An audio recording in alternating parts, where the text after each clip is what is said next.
Thank you very much for gracing Rising Bharat. We're talking about a Viksit Bharat at 2047. Smriti ji, I just want to read out something which has just come fresh off the coals, if I may say that. This is what is being said. In a time of high unemployment, rising prices, corruption and oppression, Rahul Gandhi is the only hope for 1.35 billion Indians dedicated to bringing justice to every corner of our country, and is the only leader who can end this regime of fascism and dictatorship. Hashtag only hope Rahul Gandhi. This is by Mr. P. Chidambaram. Your thoughts, ma'am? I think the sniggers in the audience speak louder than any statement that I can give.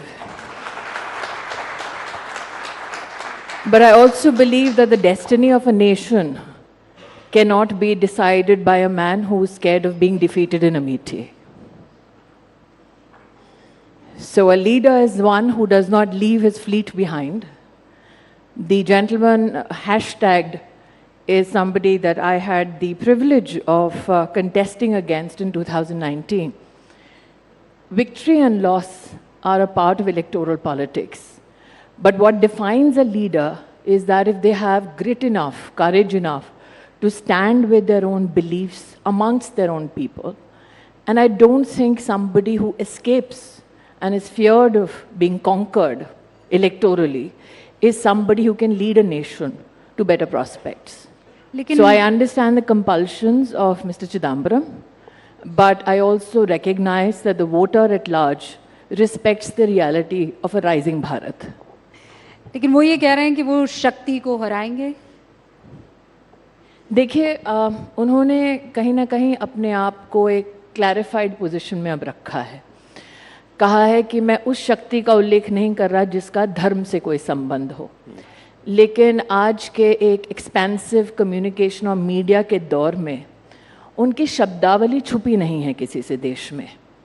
ये पहली बार नहीं है कि उन्होंने मेरे धर्म Hinduism के खिलाफ कोई वक्तव्य दिया हो, लेकिन मेरा ये मानना है कि अगर वाकई में वो सेक्युलर हैं तो धर्म की आड़ में ना लड़ें, मुद्दों के आधार पर लड़ें। स्पष्ट रूप से पूरे राष्ट्र ने उनको सुना जब उन्होंने कहा कि शक्ति जिसका हिंदू धर्म में उल्लेख है वो उससे लड़ना चाहते हैं। तो मैं तो एक हिंदू के नाते इतना ही कहना चाहती हूँ कि आज तक जिसने मेरे धर्म को, मेरे आराध्य को ललकारा है, उसका क्या हश्र हुआ है। कोई रामायण, गीता, महाभारत पढ़ ले, उसको इस बात का अंदाज़ा हो जाएगा। लेकिन अगर कोई हमसे ये कहे कि हम उनके शब्दों को समझ नहीं पाए और शायद उनका उल्लेख जो था वो राजनीति के कॉन्टेक्स्ट में था, धर्म के कॉन्टेक्स्ट में नहीं, तो मैं जानना चाहती हूँ किस शक्ति से लड़ना चाहते हैं। प्रधानमंत्री मोदी ने इस देश में 4 शक्तियों का विशेष उल्लेख किया। एक, नारी शक्ति, दूसरा युवा शक्ति, तीसरा कृषि की शक्ति, और चौथा वो गरीब जो अब उत्थान की ओर बढ़ रहा है। तो इन चारों में से किस शक्ति से राहुल गांधी लड़ना चाहते हैं? ये वो शक्ति की बात कर रहे हैं जो ईडी को कंट्रोल करती है, ईवीएम को कंट्रोल करती है। देखिए, पुरानी एक हिंदी में कहावत है, चोर की दाढ़ी में तिनका। अब जिसकी दाढ़ी ही तिनकों से भरी हो उसको थानेदार में भी चोर नजर आता है, लेकिन जिसने चौकीदार शब्द के इस्तेमाल के लिए सुप्रीम कोर्ट में माफ़ी मांग ली हो, उसको ये फॉल्स ब्रवाडो शोभा नहीं देता। वो इलेक्टोरल बॉन्ड्स का जिक्र कर रहे हैं। वो ये कह रहे हैं कि बीजेपी उगाही पार्टी है। सीबीआई, अमित शाह जी ने एक स्पष्ट रूप से, रुबिका जी, कहा है सार्वजनिक मंच पर कि 303 सांसदों की पार्टी को इलेक्टोरल बॉन्ड्स के माध्यम से ट्रांसपेरेंटली बैंकिंग सिस्टम के माध्यम से 6000 करोड़ का बॉन्ड मिला, लेकिन जिनकी ताकत 200 की भी नहीं है स्पष्ट रूप से, उनको 14,000 करोड़ रुपया मिला। तो मेरा पलटवार ये है कि ऐसी कौन सी उगाही कत्ती राहुल गांधी छोड़ गए हैं कि उनके पास 14,000 करोड़ रुपया है।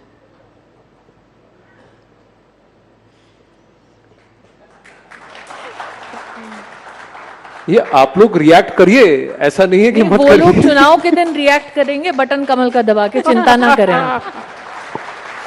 ये एक और आरोप सिर्फ भारत में नहीं है, दुनिया भर में भी है कि भारत इस करंट गवर्नमेंट में या पिछले 10 साल में एक इलेक्टोरल ऑटोक्रेसी की तरफ बढ़ रहा है। अगर हम एक स्टेटस को स्मैश करने की बात कर रहे हैं तो यहाँ पर how would you respond to this कि हम धीरे धीरे एक इलेक्टोरल ऑटोक्रेसी बन रहे हैं, यानी कि जनमत तो है लेकिन सब कुछ एक पर्टिकुलर डायरेक्शन में कंट्रोल के साथ आगे बढ़ाया जा रहा है। जिस देश ने अंग्रेजी हुकूमत को उखाड़ फेंका, जिस देश में आज 940 मिलियन वोटर आइडेंटिफिकेशन और ऑथेंटिक आइडेंटिफिकेशन के साथ अपना वोट देंगे, उस इलेक्टोरेट का इतना बड़ा अपमान मैंने आज तक नहीं सुना। To say that you are wiser than the voter just because you're an analyst overseas is one of the biggest hypocritical positions taken by anybody who tries to analyze our democracy, especially from countries which don't have such a large voting populace. What they cannot fathom is why the average Indian today is buoyant about their future prospects. What they cannot possibly come to terms with is why India and Indians are so blatant about their ambitions and their pursuits of excellence. And possibly that is why this is the same voice which when COVID came said, how will India survive with 6 lakh plus villages? How will Indians eat? How will Indians receive pharmacological support? How will Indians get a vaccine? I think the mettle of a country and a leadership is best tested when your back is to the wall. India not only made vaccines, delivered it to 1.4 billion citizens, it also gave vaccines and pharmaceuticals to 160 countries. India is the only nation in the world today that at the doorstep of 800 million citizens consistently for the past 2.5 years is delivering free ration every month. No country in the world today has an expansive health coverage system like Ayushman Bharat, where 100 million people receive 5 lakh rupees worth of medical support across 28,000 hospitals, with not a single human being who's covered missing a treatment in any hospital in the country. So I think that those people who sit in these analogies and analysis possibly cannot come to terms with the fact that India has a functional government which is tested every time we go to polls, and that you have a leadership that responds to the people's needs and people who appreciate that leader.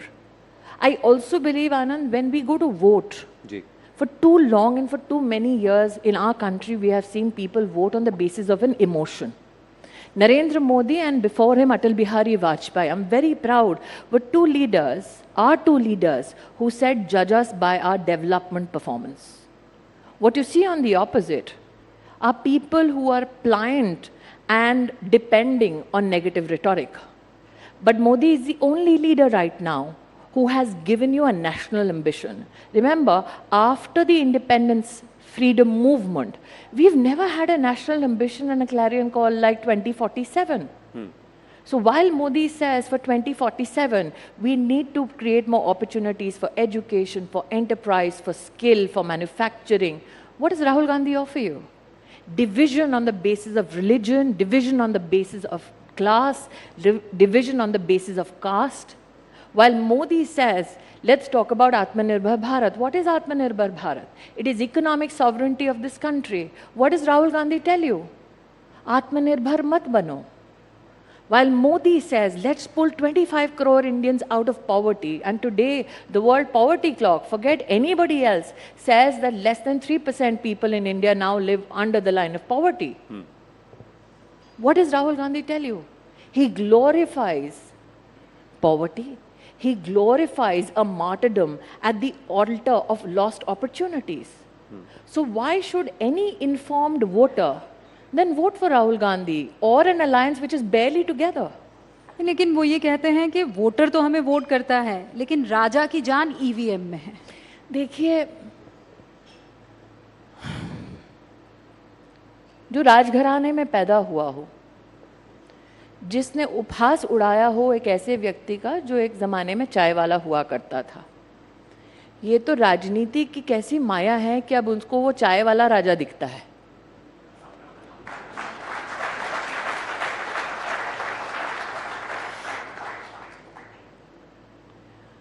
अब जितना मैंने राहुल गांधी को सार्वजनिक रूप से सुना है, कई चीज़ों में उन्होंने क्लैरिफिकेशन दी है।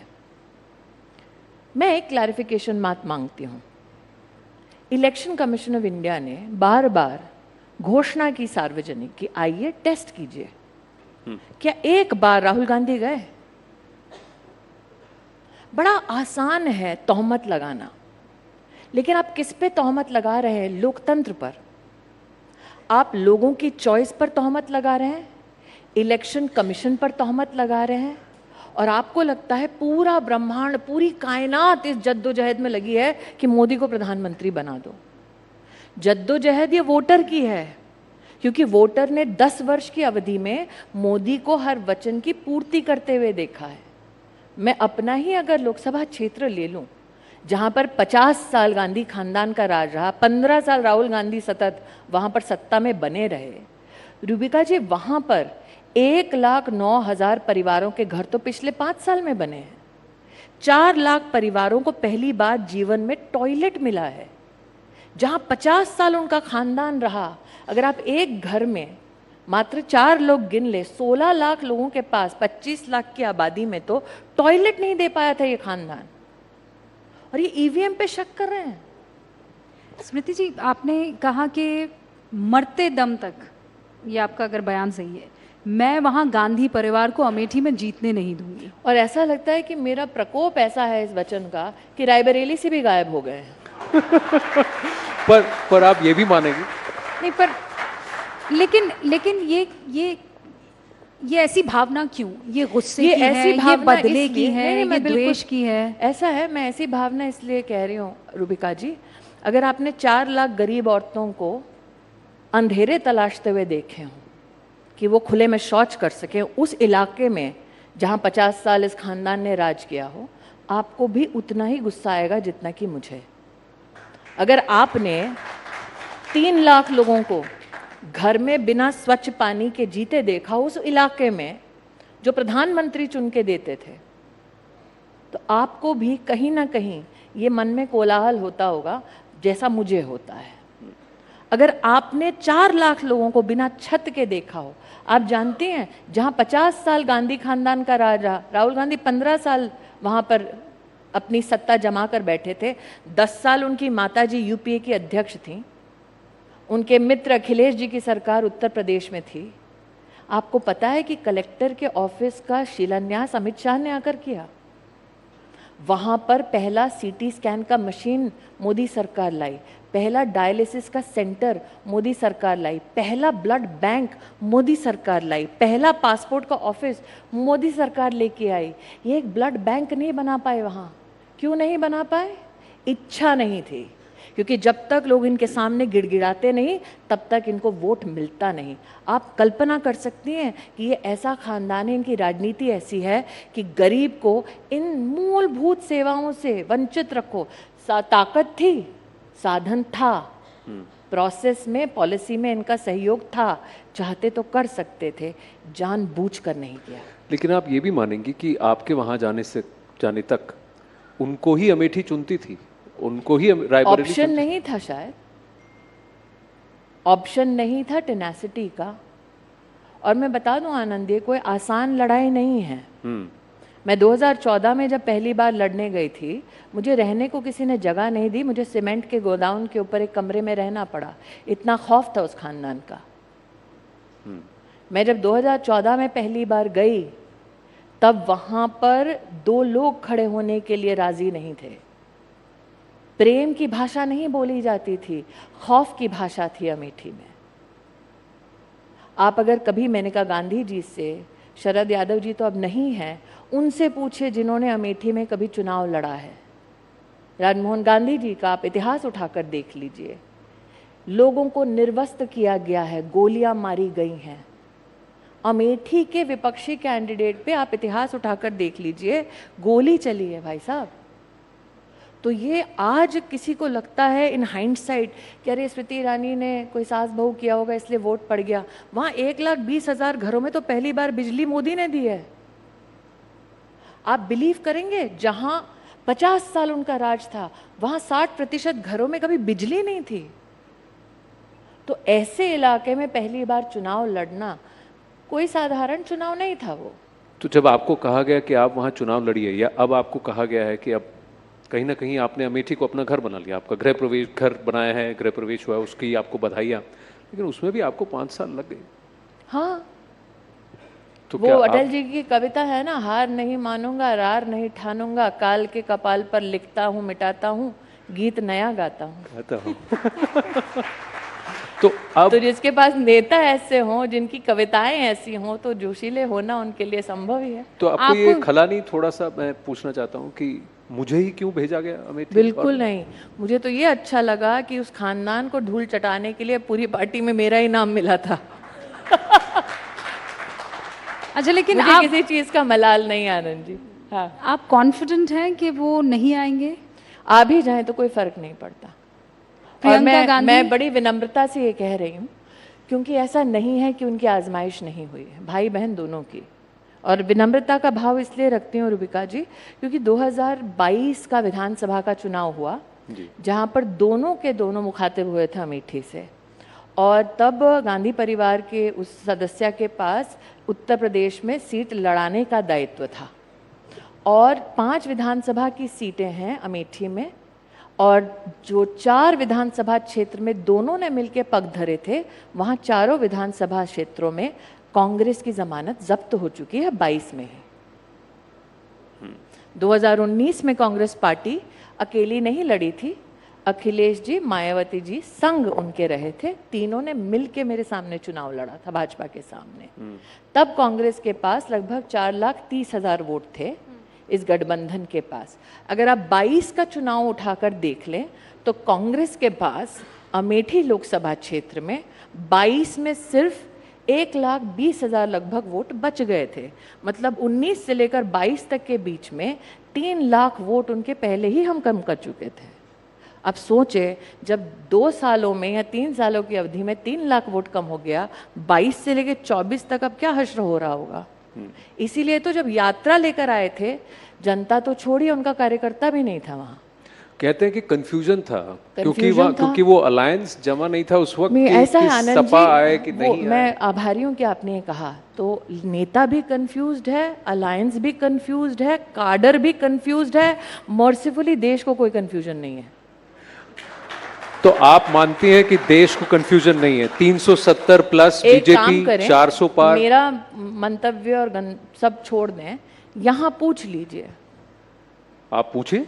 नहीं, आप पूछ लीजिए, मैं तो फिर फेयर, ये मेरी ओर से प्रश्न नहीं होगा। यहाँ पर कौन मानता है Rahul Gandhi is the hope for 1.3 billion people? एक तो 1.4 बिलियन भी नहीं लिखा है। चलिए शो ऑफ हैंड्स कर लेते हैं। हम नहीं agree with mister P Chidambaram. अब बताओ कौन राजा है, जनता की ईवीएम? नहीं, ऐसा नहीं। अगर आपको अगर कोई खौफ है तो खौफ ना रखे। बेखौफी से कोई ऐसा है जो पी चिदम्बरम साहब के ट्वीट से और राहुल गांधी। अरे मुझसे ज्यादा तो रूबिका जी पी चिदम्बरम का खौफ है, इसलिए कि वो वापस सत्ता में ना आए, ताकि जो लुटा था वो वापस लुटेरों के पथ पे ना चला जाए। मैं आपको कॉन्टेक्चुअलाइज, आपकी अनुमति से एक चीज करना चाहती हूँ। जब हम कहते हैं the lost decade of opportunity, तो ऐसा नहीं है कि सिर्फ 2004 से लेकर 14 तक का लॉस हुआ है। जब जब कांग्रेस की अध्यक्षता में इस देश में, अगर आप विशेष रूप से उनकी परफॉर्मेंस देखें, आज हम मोदी जी की चर्चा करते हैं, जब अटल जी प्रधानमंत्री बने थे, उनका जो कार्यकाल था, अगर बैंकिंग की बात करें, ठीक, बैंकिंग का जब उनको इनहेरिट किया उन्होंने एनपीएस, वो लगभग 16% या 17% था।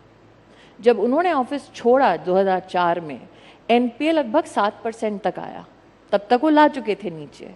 कांग्रेस के राज में 2012 पे आप जाइए तो वापस एनपीए 12-13% तक बढ़ चुका था। जब अटल जी ने अपनी सरकार छोड़ी थी और यूपीए की सरकार आई थी, आपका एग्रीकल्चर सेक्टर ग्रो हो रहा था 9% पे, आपका सर्विस सेक्टर ग्रो हो रहा था 7% पे, आपका ओवरऑल इकोनॉमिक ग्रोथ था 8% पे। आपके जो एडवांसेस देती है पब्लिक सेक्टर बैंक्स, वो थे लगभग 6 लाख करोड़ रुपए पे।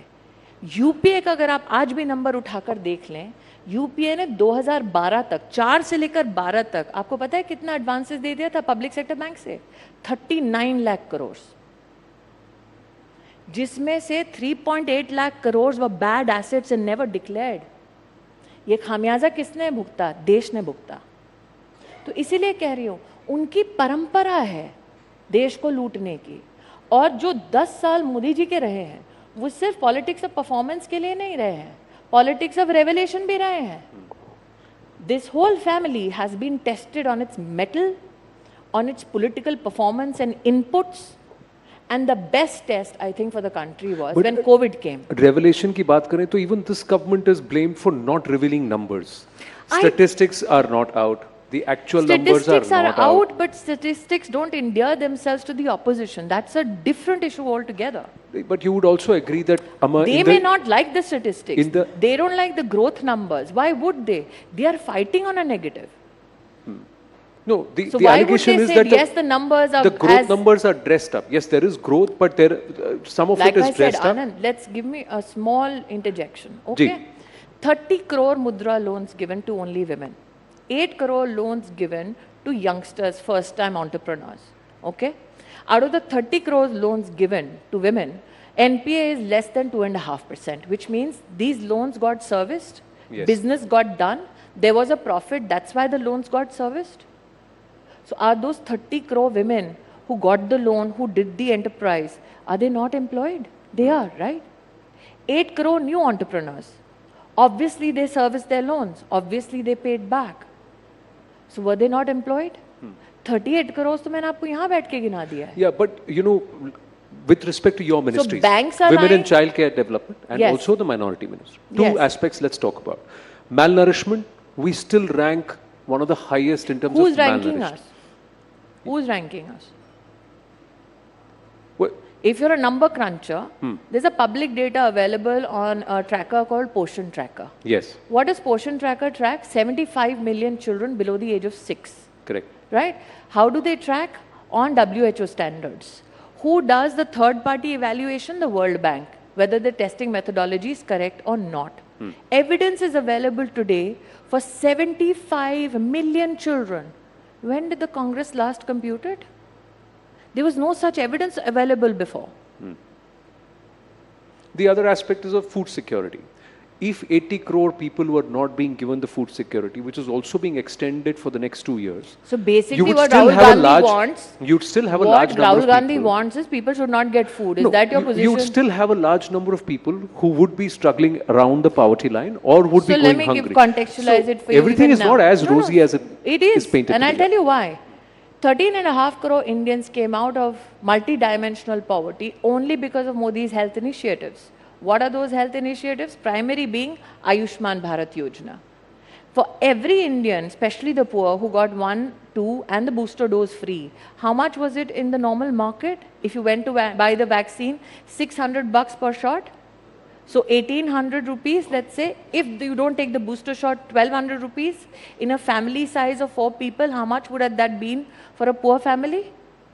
Second, if you look only at the Ayushman Bharat numbers from October 2023, 5 crore 70 lakh hospital admissions worth 70,000 crore rupees done. Do you compute the cost of the burden on the GDP if this health support was not given to these people? For instance, when we talk about sanitation, we talk about 11 crore toilets built. Yes. I will take you back to this very channel. In the year 2010-12 के बीच में, this channel has carried a report about what? 6% negative impact on India's GDP because of lack of sanitation.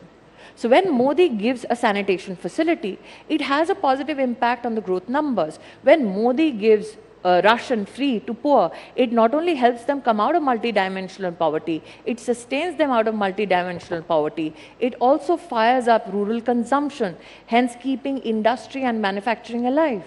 स्मृति जी, ये जो confidence आपका है, आप यकीन के साथ कह सकती हैं कि नंबर्स में भी झलकेगा, और अगर हाँ तो उत्तर प्रदेश में आप 80 में से कितनी सीटें लाएंगी इस बार? देखिए, मैं ना योगेंद्र यादव जैसी कोई सेफोलॉजिस्ट हूँ, ना मैं राहुल गांधी जैसी कोई बुद्धिजीवी हूँ. मैं आपको इतना ही अश्योर कर सकती हूँ कि जो मोदी ने कहा है वो पत्थर की लकीर है. एनडीए अब की बार 400 पार. समय अल्प है, लास्ट के 30 और 10-15 सेकंड एक्स्ट्रा, तो थोड़ा सा हम 5 शब्द आपको बताएंगे. रैपिड फायर है जैसा है कि whatever comes to your mind. हमें नहीं पता था एक दिन आनंद नरसिम्हन करण जौहर का पूरा स्वरूप धारण करेंगे. देखिए, एक नाता तो रहा है कहीं ना कहीं। करण जौहर से? नहीं, एंटरटेनमेंट से। और करण जौहर अच्छे मित्र हैं, ऐसा नहीं है, पर मैं आपसे मित्र भी हैं? हाँ, अच्छा, तो you see your journalist friends, all their eyebrows are going up. Yes. तो हम तो आपके आपके सामने भी शब्द रखेंगे, आपके मन में जो पहला विचार आएगा वो आप एक या दो शब्दों में या एक लाइन में खत्म करेंगे। तो हम जी। शुरू करते हैं। हाँ, पहले आप। ओके। शक्ति, दुर्गा, देश, राहुल, नाम तो सुना होगा। ये तो आपको उनसे कहना चाहिए था, स्मृति हूँ। अगर आप वो शब्द कहें तो मर्यादा विहीन, मोदी, शक्ति के उपासक, 370, 400 बार, और आखिरी आखिरी स्मृति, माँ। Ladies and gentleman, Smriti Irani ji. How lovely. A huge round of applause once again for Minister Smriti Irani at her oratorical best and also daring Rahul Gandhi. Thank you so much, ma'am. Really lovely. Thank you.